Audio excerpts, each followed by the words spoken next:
Hello लोगोफोर, खुलुमबाय। गासैखौबो बरायनाय जाबाय आंनि BIKGK स्टाडि इउटुब चेनेलाव।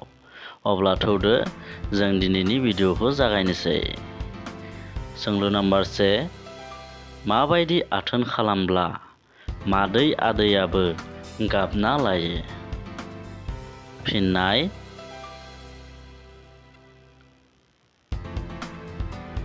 आथोन जिलांनाय बायदि पजिशनाव खालामब्ला।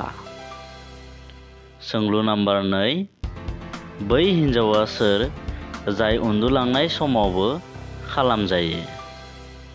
फिननाय: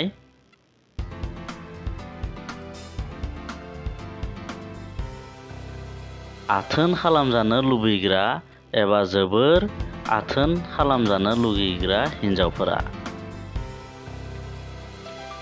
सोंलु नाम्बार 3, बबे मुलिखौ जायोब्ला हौवाफोरा घन्टासिम सेक्स खालामनो हायो?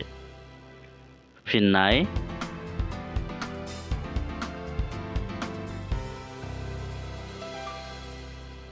मेनफर्स टेब्लेट जानानै खामोब्ला। सोंलु नाम्बार 4, बबे बैसोनि आइजोआ हौवाफोरनि दान्दाखौ गावनि आथोनाव सोनानै उन्दुयो? फिननाय: